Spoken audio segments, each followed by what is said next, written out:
Welcome in to Greenville Grit, Greenville residents in touch on 103.7 WTIB. This is the local show that keeps you connected and in touch with the issues that affect what's happening in your community. Greenville Grit is sponsored by Ribeyes, Kid Construction, and Greenville Toyota. Now, here are your hosts for Greenville Grit, Terry Williams and Michael Overton. Welcome to this evening's Greenville Grit. I'm Michael Overton, along with my normal co-host, Terry Williams. Terry, why don't you say hey to the crowd? I can't talk very good. Let's see, I'm going to pick with you the entire show about That's that. okay. Enjoy it this week. And we have His Excellency, Mayor Alan Thomas. His Excellency. Oh, Hey, my man, goodness. I got to throw a term in there for Wow, you. he's full of a lot of compliments today. I'm not sure about that. Let's just say that someone who works for everybody else. There you go. That's what we'll call it. There you go. Well, thank you, Alan, for coming on. We'll have a good time. It's the first time Appreciate in it. 2 years we've been doing the show. Almost 2 years. I've been here. Yeah, I've almost been Been here. here, but it's been a while. But it's it's the first been a time you've been little on the while. show, so we're glad to have you, and thank you for coming on. I've been with you. His memory is short. We were on here about 6 or 7 been months about I, ago. do 6 or have, I 7. don't But a remember lot- anything. I'm but- trying to remember what I had for dinner last night. A lot has happened since then, so a lot to catch up on. We're really excited about it. So look forward to the show. Thank you for coming back on. As always, we have to thank the sponsors that allow the show to go on. Thank you, Greenville Toyota. If you're looking for a new Toyota or Scion vehicle or a new used car, go to greenvilletoyota.com. Visit them across from Fresh Market in Greenville, or call 321-3000 and tell them the Greenville Grit sent you, and go see Craig Gois over there. Also, Ribeyes Steakhouse. If you're looking for a good steak, good salad bar, have you had a chance to eat there, Mr. Thomas? It's great. It's fantastic. A good friend of mine owns that. He's got the one in Williamston also at the corner of Arlington and Fire Tower here in Greenville. Mention Greenville Grit, you get a surprise. We got to thank the Overton Group, real estate professionals serving all of Eastern North Carolina in property management, real estate for both commercial and residential, and business brokerage. And lastly, Kid Construction Group, I can hardly say green builder. the Green Builder. So today. check out kcgbuildgreen.com or visit them on Facebook. Bill Kidd has won Parade of Homes, does a great job, is a green builder, can do new construction or rehab, so make sure you look them up. That's our sponsors. We're going to take our 2-minute commercial break, come back, and we will get into discussions of what's going on in our city.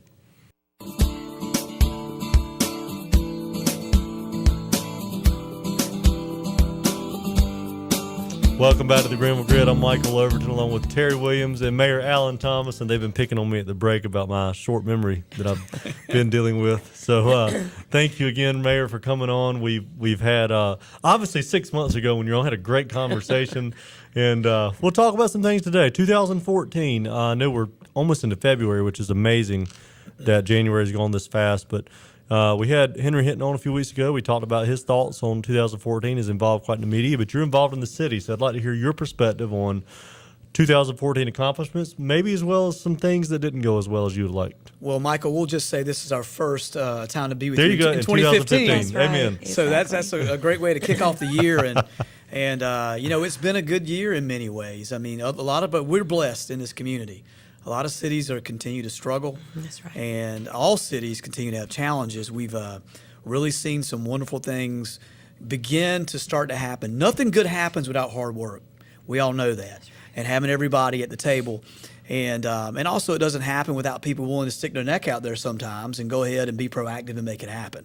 That's the difference that we're seeing here. The community has really come together over the past three to 4 years, I'll say. And since the implementation and the creation of Uptown Greenville as a full-time entity, since the creation of the Economic Development Office with the City of Greenville, working hand in hand with the county and the state, and so many key pieces. And also, I want to give great credit to Chief Hassan Aden, who we lost to a national role, who with all the focus on law enforcement on a national level, his time came. And he was recruited away by the National Association of Chiefs of Police. But his model that he created actually ended up in the hand of the President of the United States last week, which is something I take great pride in. What we've seen here in the last year plus, it doesn't happen overnight. It's a community effort on a block-by-block basis. And I'm excited to know in 2014 that we have the lowest violent crime rates in years, that we have the lowest homicide rate in over 2 decades. And Part 1 crimes are reduced double-digit across the board.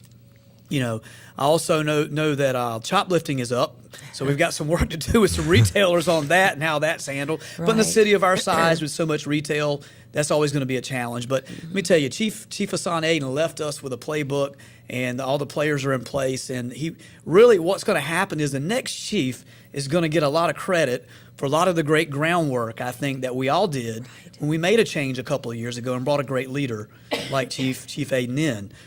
So on that front, we hate to lose him. I'm going to interrupt you briefly. Yes. Where are we at then on the search for trying to, because he was very popular with the public. He's probably the first, been here my entire life, the first police chief I've actually ever met. Well, he's the first city. one that could have a press conference and actually talk directly with people. Right. And not just that. He could walk in any neighborhood, and he did. He assigned an officer with a phone number to any neighborhood that wanted it across the city. He created a relationship That's right. with communities across the board. The search process continues. We're really at the first quarter. If you're judging it like a football game, we're really still in the first quarter of the process. We're evaluating, and what we tasked Chief Aiden as he exited was help us in identifying certain potential targets who would may be material to be police chief here. We have some wonderful command staff here that I think would be outstanding police chiefs. But they have to make their own decision in terms of where they are in their careers. We have several that I know would do it without missing a beat, and one is our interim at the current time. Right. But I do know that they're going to do what they think is best and play their role in the department, and we'll see. It's going to be another 5 month or so process. It'll be late spring, mid-year before we get a hire with police chief. Okay. All right. We'll get back on the 2014. What else would you consider as an accomplishment in the city? Well, a number of things. You have to look at across the board all the key elements. What are you doing with your infrastructure? What are you doing in economic development? We talked about law enforcement. What are you doing just in terms of bringing the community together with quality of life? A lot, as you know, has been done. A lot of investment has been made by the private sector, and that didn't happen out of nowhere. It happened because once we formed the Office of Economic Development, we started building the infrastructure of a mature city in terms of how you look at certain commercial districts, your retail districts, looking at your neighborhoods. How do you tie all that together, and how do you make it attractive for business? So the result is that we have greatly expanded the center city part of Greenville to the point that we're getting national attention for the growth we've seen. We've taken an area that was really has kind of been held up for decades, and now over $100 million plus of investment on the private sector here in the past little over a year. A new parking deck which opens here next month with over 250 spaces, which will badly needed. It's going to, and we're already, we caught a little flack over that when we made the decision to put that in, and what we found is we're already over capacity in terms of people wanting to use that deck. And because of that, we have a hotel which is coming down the pike next year. We'll brag about that next year.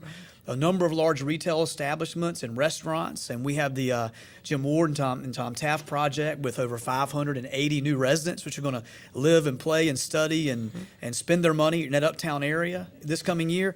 But all told, also Patheon and so many other industry growth and new companies here. I could go Peridium. I could go right down this full list of companies, and also a recommitment here in the medical district, trying to create an overlay here to try to create more opportunity here.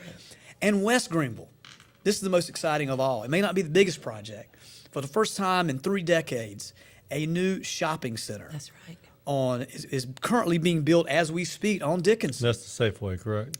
That is the key. That's the key client in the middle. But there are multiple bays. Right. Of multiple. It is a shopping center. The first time we've seen that in West Greenville in years. Money being spent north of the river. So it's something we're seeing, and that was by plan. We're spreading opportunity all over different parts of the city. The State Employees Credit Union deal, where we partnered with them, they're going to $50 million fund that just Greenville and Durham are a part of right now. They're going in and buying entire blocks in our urban core and taking those homes and stripping them to the bones and rebuilding these neighborhoods. Not one house surrounded by 15 bad houses. They're doing it block by block and creating opportunity and where people can come in and be first-time homeowners in the urban core. You have to rebuild from within. So we're doing that. So what's the result of all that? Some things that have really shocked me is the media attention Greenville has received. And before we were glad to get a mention in the News Observer, but when you get a national mention by the Milken Institute, that Greenville was recognized in 2014 as number 4, not in the state, number 4 in the nation for growth as a city with certain elements. That's something to stand up and pay attention for. Right. And when the best performing cities ratios come out across the country, and we come out by Wallet Hub, we're ranked number 9 in the nation, for best performing cities in terms of growth and opportunity. And Forbes came out, and we're number 27 in the small city category. The other one's for all cities. We're number 27 for the small cities category for new business and careers opportunities, and that's by Forbes. So these things add up. USA Today, we had a major mention this year about a retirement area that may not be, you want to think about. We were, the top one mentioned in that group. So we have to keep the momentum going. Well, So many business leaders in this community helped make this happen. We're just a small part of it, but the thing is that we showed a commitment, and we're sticking to it, and so is our community. We had I went to a chamber luncheon last week with Rick Niswander from ECU Right. talking about the economic forecast and where Pitt County and Greenville's economy is relative to the state and the nation, and he said, we're doing okay. Right. His concerns, as you know, and most people that live here or have been here a while, Eastern North Carolina as a whole has really struggled. Right. And part of his concern is, what do we do to help? And I'm going to kind of expand you outside of Greenville a little bit, but what do we do regionally so that as bad as things are east and northeast of here, we don't let them end up pulling us down? I mean, what do we do to bolster, to continue to push that growth forward in this city? I mean, I don't know, what does the future hold there? Well, one of the first things we jumped into, one of the first initiatives when I came on board a couple of years ago as mayor, 3 years ago, wow, time flies, was the Quad East concept.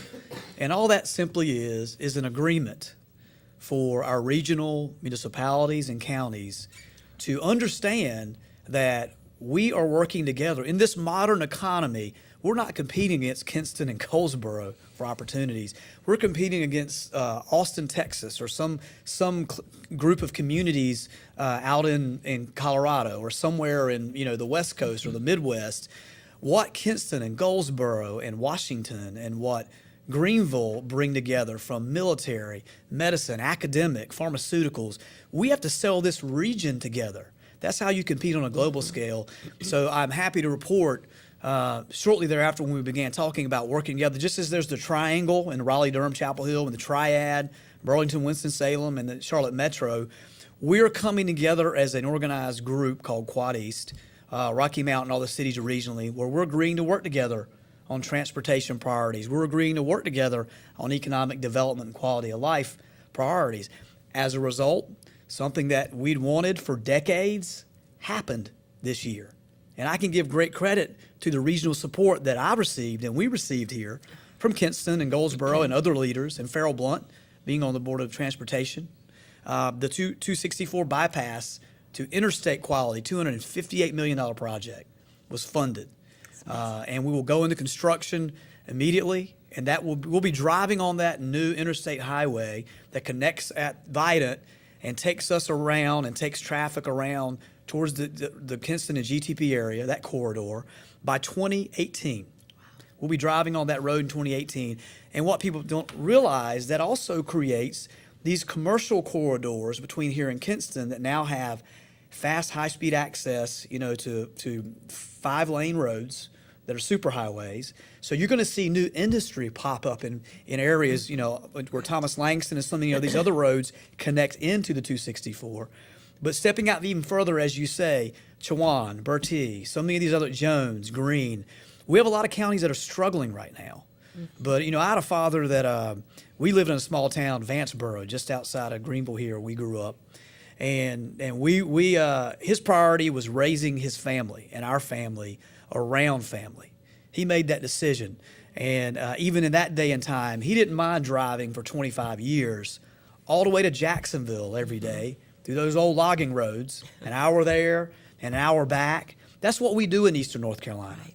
So we're trying to work together from an economic development standpoint, and we're working really closely with federal officials. I was with with Senator Tom Tillis last week up in D.C., and also met with Congressman Butterfield as well. and met with Congressman Jones, and we stayed on the theme of how can we get Eastern North Carolina working together. What's good for Rocky Mount? What's good for Elizabeth City? What's good for Kinston and Jacksonville? What's good for us? So we're on a plan now. They've all joined in on trying to get the 264 or some access being named interstate. So they're all on board with trying to help do that. We're also working together on getting a second airlines, which I'm not going to give up on. And I met with the Secretary of Transportation, Anthony Fox, last week, and we're going to keep working on that. And they've agreed to work closely and see if we can. We're the only airport in North Carolina that does not have a second destination. Think about that. We're going to drive that home somehow over the next year, but it's a regional approach, Michael, and you're right, and Terry, and we understand that, and we're in this thing together for the future of my kids and the grandkids and those out there.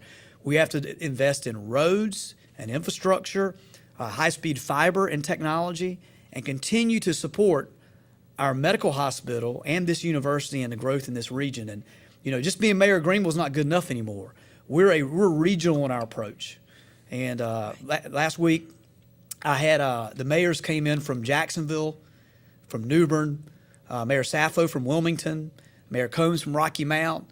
And rather than having it at City Hall, we met in the back corner of Parker's and had some corn sticks and some barbecue. And we talked about what needed to be done in Eastern North Carolina.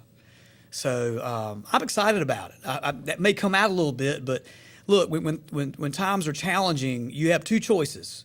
You can sit back and wait for somebody else to do it, or you can get off your tail and you can get out there and get like-minded people and get to work. And trying to make it happen. That's right. And we're not perfect, but we're going to keep working. Right. And I think that the big challenge for that, too, is long-term, how do you keep those communities together and working together, especially as terms expire, new people come in or whatnot. It's got to be that regional focus. It does, and there has to be a plan.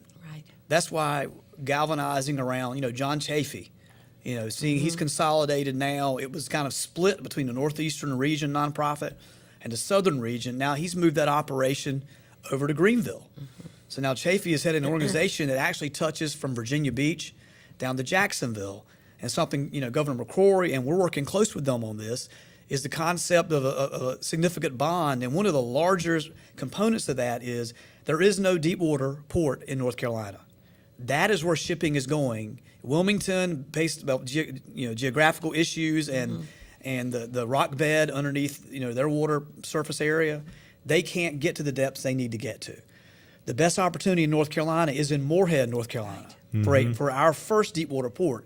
Virginia Beach has one. There's only a couple up and down the East Coast. So we're looking at partnering. Don't let our partnering stop at the state line.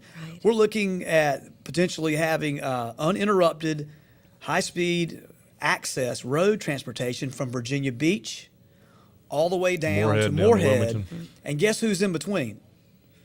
The Kinston-Greenville corridor is a hinge point. And one of the things we're talking about, if you've been to Greenville, South Carolina, or Spartanburg, they have the BMW facility, and Charleston's their major port. And in Greer, they have something called an inland port authority. And it really serves as a good hinge point in South Carolina. We're an inland area away from the coast for shipping and distribution. And one of the concepts that I'm really pushing that I want in the next few years is and I'm talking to John Chafee about this from a regional standpoint, the Greenville to Kinston corridor, we need to work regionally with Rocky Mount and Goldsboro and our other cities from a military and academic and business standpoint to create an inland port authority in this new corridor we're creating with the new bypass between Greenville and Kinston. So as goods and services cross paths between Virginia Beach, Moorhead, going inland and going out to ports, how about a massive facility right here that Greene County, that Pitt County, Lenoir County, this entire region can serve as a host. That close to the global transport is just that much more of an advantage too. So absolutely. So look, let me tell you. We got your hands full, so that's a good thing. Well, we're not slowing down one bit, and as long as you'll have me, we'll keep working at it. No, you can't. I mean, if you let off the gas pedal for 1 second, you said it earlier, whether it's Austin, Texas, or out in Colorado, you've got other towns and other economic development departments that have got their foot on the gas. That's We've right. got to keep that pressure up. We've got to keep pushing ourselves and advertising ourselves out there, keep our name out there. I think keeping ourselves in the papers and in Forbes and the USA Today, you've got to build that resume. Well, if you do good work, you get recognized. And what we're seeing is kind of some unparalleled recognition from multiple sources now that means we're on the map. And when you get to interstate access, that's a checkoff that allows larger companies, just like Patheon and others, that the other companies to come in and locate here. And we've got a real future here. And we also, not just a future, we've got a regional, as you said, Michael, and Terry, you said it as well, we have a regional responsibility in Pitt County and Greenville to create economic and academic and so many other opportunities here. And it doesn't happen. There needs to, we need to stick to the plan. As you said, leaders will come and go. Board members will come and go. But if we have a plan, just like the Horizons plan here in the city, Right. if you have a plan, whether it's Quad East or whatever, of us working together regionally, if you have a CEO roundtable in the city that regardless of whoever CEO comes in for Vidant or whomever, they're always at the table together, sticking to a growth strategy. If you have a long-term bonding strategy for how you bond in this community, so maybe if you do roads now, that what maybe next may be a sports complex in 2 years, or it may be some other significant facility or some other asset that we don't have now. That's how Charlotte does it. That's how Atlanta. That's how the major communities do it. There needs to be plans in place for that. Yep. Well, I'd say we have take 2.5 minutes. Talk about the planning session. We Friday and Saturday we had our annual planning event, and I unfortunately missed Friday as we were finishing up meeting in Washington D.C. With Senator Tillis and Butterfield and Jones, and also had an interesting opportunity to actually go to the White House. And as someone who loves history like I do, just walking through the doors, it doesn't matter who's president. It is just absolutely breathtaking to know who walked on those steps. That you stand in the shadow of John F. Kennedy's portrait on the wall, or President Reagan, or LBJ and George Washington, Jefferson. It's a fascinating place. It's absolutely incredible. But being there with 200 mayors from across the country, they're talking policy, and hearing national leadership from our secretaries of HUD and education and others saying that, there's gridlock in D.C. and there are some gridlock on some state bodies, but we're now coming to you. We're looking at bringing more sources down to the city level and the municipal level. It's exciting, to kind of see that. But coming back, we had the planning session that Friday evening and then Saturday. And what came out of the planning session were these two main items. Number one, I see a consensus, unanimous consensus to move forward with a bond. We've gone through the process that you guys are wonderful enough to help us, lead us on. And what they decided to do is that we need to keep it a simple structure, focus this time on the hemorrhaging we have in roads. We know we have over 100 miles of roads that we're behind. That's right. If we don't fix it, it's going to go from a $10 million problem to a $100 million issue in a couple of years. So let's build up our stormwater, our roads, look at lighting around the community. But the roads and lighting and things of that nature are what look to be the centerpiece of what we may come from a bonding strategy, which we may bring to the voters this fall and allow the citizens of Greenville to tell us, you decide. You decide if you want your roads to stay in the current state they're in, or do you want the roads that we're building for 2020 and 2030 for us to be ahead? And that's something we can brag about in the recruiting business instead of kind of having to kind of roll back. Okay, 1 other minute. So hit some other high points. We got to get The a other break key in a thing minute. is taxes. As you know, we were not happy, a number of us, Councilmember Glover and Smith and myself, when the majority on council decided we thought was a premature move to raise taxes. And what we saw in this planning session is based on the numbers, which we presented before but didn't get much traction, that we were right. That we need to look at backing off a tax increase. And I'm pleased to say we had unanimous support to at least signal staff to potentially reduce one of those tax increases looking into 2015 this year. That's a big deal, but it's not done. We have to stay vigilant on this. Right. Well, it's a good opportunity. Let's take our second commercial break. We'll come back, wrap up with Mayor Thomas. Be back in 2. This month,